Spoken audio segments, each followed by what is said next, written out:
welcome back to my space. My name is Sylvia Wanja and I am a multimedia journalist. Now, we have been looking at voice acting for the past 10 videos and one demo reel, and I'm hoping that you've gotten the chance to learn so much about voice acting. If you're starting out as a beginner, I'm hoping that this guide is actually helping you get better at your craft, okay? So today we're going to be looking at something very interesting, and I got this from most of you, and I think it's also important for us as voice actors to really focus on it, okay? We're going to look at voice acting for animation.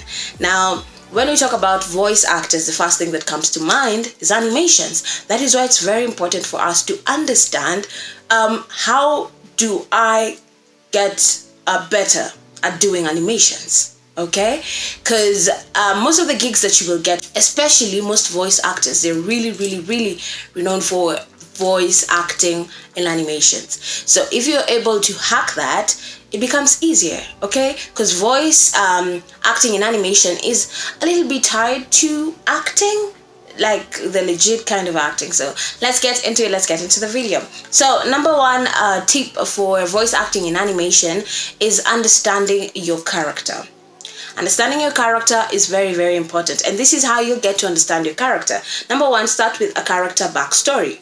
Now, I think I've talked about this in script analysis. I've touched on it a bit. A character Bible. Now, a character Bible will consist of the character's history, the personality, their traits, what moves them, what are their motivations, what are their likes, what are their dislikes. Okay. Now, this helps you build that character in your mind, in your imagination, so that even when it comes to reading those lines, it becomes easier, okay? Another thing is physical traits. Now, this is where you decide whether they're tall or short, or they're light skin or dark skin, or whether they are, I don't know, they're big in size or they're tiny, whether they're old or young. So this is where you determine the physical traits. Are they hairy?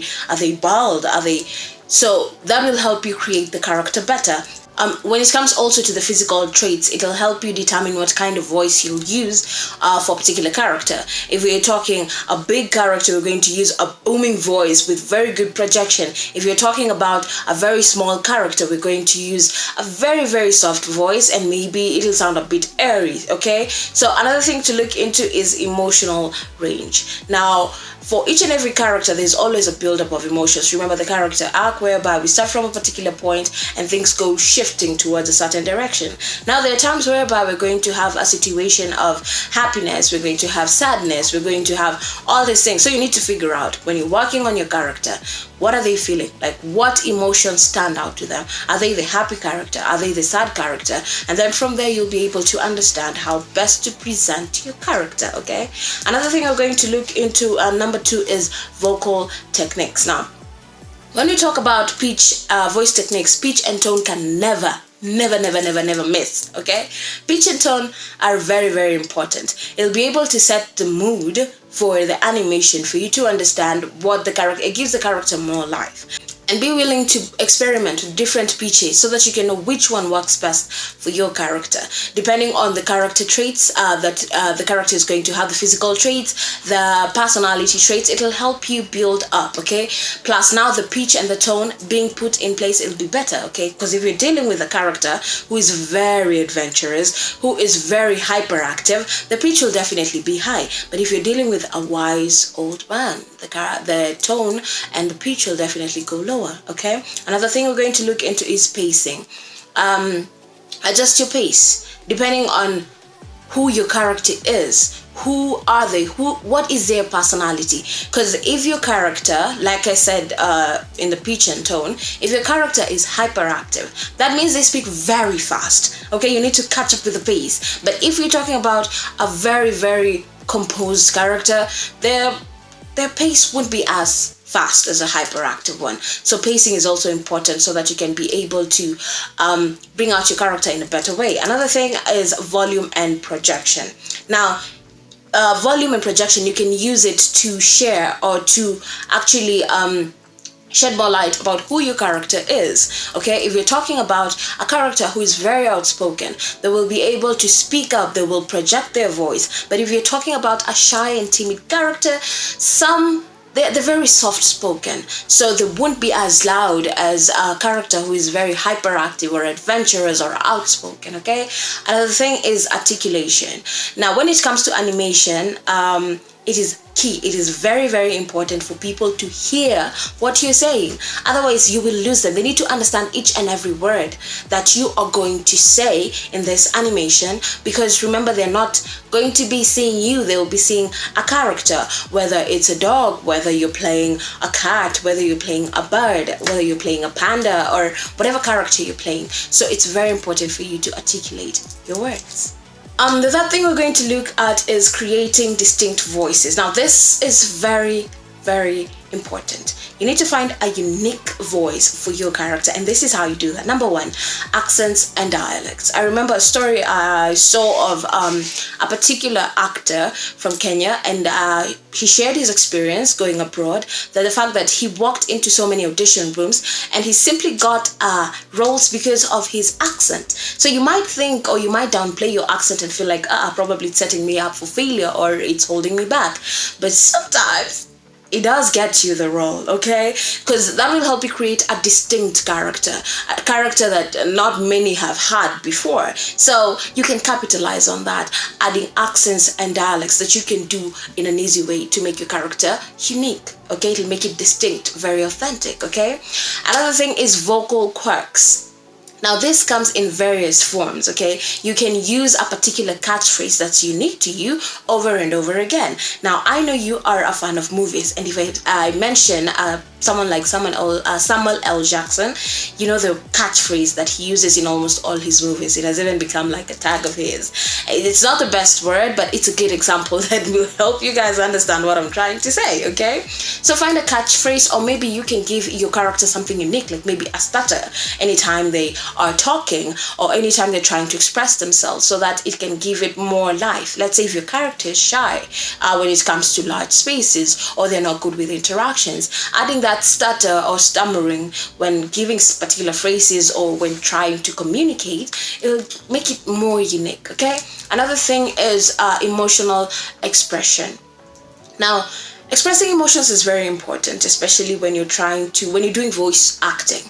People need to understand from the way you speak what you're feeling. And now there are a wide range of emotions, so you need to make sure you are good at all these emotions, whether it's sadness, whether it's joy, whether it's anger, whether it's being scared. People need to hear it from your voice, okay? And then number 4, we have performance techniques. Now, we're done with creating that distinct character. Now, this is where the performance comes in, and you need to incorporate physicality. Okay, anytime you're doing a voiceover, I know, no one is going to see you. The viewers are not going to see you. The people consuming the animation are not going to be able to see you. But here's the thing. When you use your body language to express yourself, it makes your voice sound better. And for anyone who has seen me in a room, maybe doing voicing, even for a commercial, I use a lot of body movements, because this helps me bring out my voice in a better way. Like, I am having the audience with me right there. I'm communicating with you one-on-one. So it's something that you can also incorporate. Another thing is improvisation, okay? Be prepared to improvise in all situations. Be prepared to improvise, okay? Be as creative as you can be. Don't go overboard again. Be as creative as you can be, but also give the director room to maybe try to coach you or mold you or take you to a particular direction. Don't be as rigid, okay? Be very flexible. And another thing is interaction. Consider how your character interacts with other characters. It'll help you figure out how you're going to answer certain questions, and will also help you figure out what they're feeling at that precise moment or what they're reacting to. So you can try do your practice around situations whereby you're interacting with other characters. Like, have that dialogue. It'll help you understand your character better and also perform better when it comes to animations, okay? Then number 5, we have script analysis for animation. Now, script analysis is very, very important. Number 1, you need to understand the context, okay? When you're reading that script, try to put everything into perspective. Try to understand, why is my character doing this at this particular time? Why is my character feeling this at this particular time? It'll help you understand the voice and tone of your character for the rest of the animation, okay? Number 2, we have a subtext. Now, look for subtext that has deeper meaning, okay, and emotion, and then convey. Like, be very careful. I say if you are to take on voice acting, you need to come up with a technique of your own of how you do your script analysis. I usually have a couple of pens. I don't know where I've placed them. I know they're somewhere, but they have distinct colors, and I use them to mark out my script. Now, let's say my character is feeling very happy, so I mark it out with a color that's very jovial, like pink. Let's say my character is feeling very sad. I mark it out with a pen that's blue. So that will help you break down the script better and know at this particular point I'm happy because of this and this and this. At this particular point I'm disappointed and sad because of this and this and this. So look for deeper meanings. Don't just say words, okay? Then another thing, identify the key moments. Those are very, very important, okay? They basically build up to the climax of the story that is being given. Remember the story technique, remember the story format that we talk about, okay? We start from the setup, we go to the climax, and then we go to the resolution. So you need to identify the key emotional moments and transitions that happen in the script. We don't want you to remain sad while the character is now happy, okay? We need you to catch up with what is happening. So, and number 6, and that's the last thing we're going to look into today, is the recording techniques. Now, the mic technique is very, very important. You need to know where to position your mic, okay?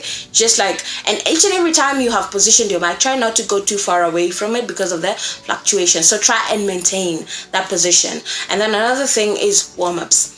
I did a video of the vocal warm-ups that you can maybe try to use in your everyday routine to make you a better voice actor.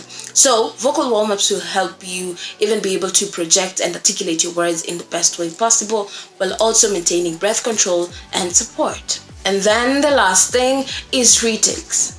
When you walk into that studio, be prepared to do as many retakes as possible, according to the way your director is going to direct you, okay? Do as many takes as possible. Try to mine that potential out of you. Do it repeatedly until you can be able to bring out the best character in you, because I know you've got it, okay? So here are some practice exercises for animations, okay? For voice acting when it comes to animations. Number 1, character voice creation. Now, choose a character and create a unique voice for that particular character. Now, experiment with different tone, pitches, pace to tell which pace or which pitch works best for your character. Then another thing, after you have created that character, try and record yourself and listen to it. Listen to the mistakes. I said you have to be comfortable with listening to yourself. Otherwise, it's going to be difficult for you to hack it, okay? So listen to yourself, record and listen to yourself over and over again. Wherever you're making mistakes, correct them. Another thing is emotional practice. Now we have a wide range of emotions. Now practice on those emotions on a daily. Practice on trying to sound sad, happy, scared, angry, disgusted. Try and practice on these emotions and focus on making each emotion distinct. If we are scared, let us be scared. If we are happy, let us be happy. If we are angry, let us be angry, okay? Then another thing is accent and dialect practice. Now, this will set you apart even when you're going for your auditions, because if you go somewhere and say, I can do a British accent, I can do a Nigerian accent, I can do a South African accent, I can do a Kenyan accent. I don't know whether we have Kenyan accents. Anyway, so I can do a Kenyan accent. I can do, which other popular accent is there? I can do a Scottish accent. It'll set you apart from the rest, okay? And it'll give you more leverage. It'll make you more authentic. So if you can practice on these accents and dialects and incorporate them into your character, the better. But don't do too much, okay? Don't overdo it again. Just make sure you do just enough, okay? Amazing. And in order for you to be able to hack it, you can use some vocal coaches to help you, or even expose yourself to content with that particular accent and then try follow or do what they're doing. And then another thing, number 4, script reading. Now you can pick up scripts from various animations and then try to emulate the characters that you know from these particular animations. Bring them to life, okay?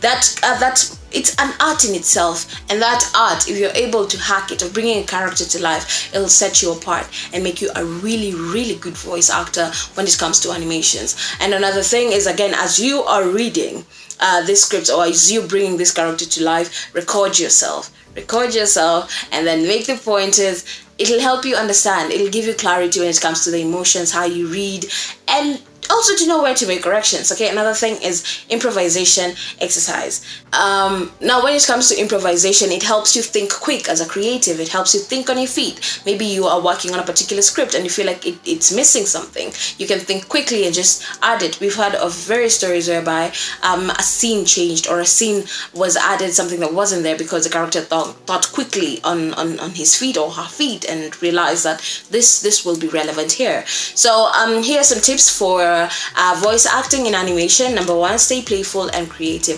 It's never that serious. It's never that serious. Make sure you stay happy at all times. And it's something that you love doing. So why would you be there and you're just all grumpy, okay? Another thing is listen and learn. It's very important for you to take criticism especially from people who have been there longer than you. It'll help you grow. It'll help make you better. Another thing is protect your voice. Now, protecting your voice comes in various ways. What you eat, maintaining health, drink a lot of water, maintaining a healthy lifestyle or diet, exercise. Just take care of yourself generally, okay? And avoid straining your voice. Another thing is adaptability. Be ready to make changes. Be flexible. Don't be rigid. Anytime the director gives you something, a pointer that you need to work on, make sure you're very quick and responsive to that change. Another thing is networking and auditions. Make sure you go to as many auditions as you can. Any workshops that you find for voice actors, try to be a part of. Any seminar that has been set up for voice actors, try to be a part of. Because the more you expose yourself out there, the more you network out there, the better the chances for you to become a great voiceover actor, especially for animations. Now that brings us to the end of today's video. I hope you have learned something important. It was quite lengthy, but I'm hoping that now, as you're pursuing your goal to becoming a voice actor for animations, you have a bit of a clue on what to do and what not to do so that you can become better at your craft. Now that is it. My name is Sylvia Wanja. I hope you have a beautiful rest of your day or night, depending on the time that you're watching this video. Yeah, and don't forget to also subscribe to my YouTube channel and also follow me on all my socials. The links are up in my channel, and bye.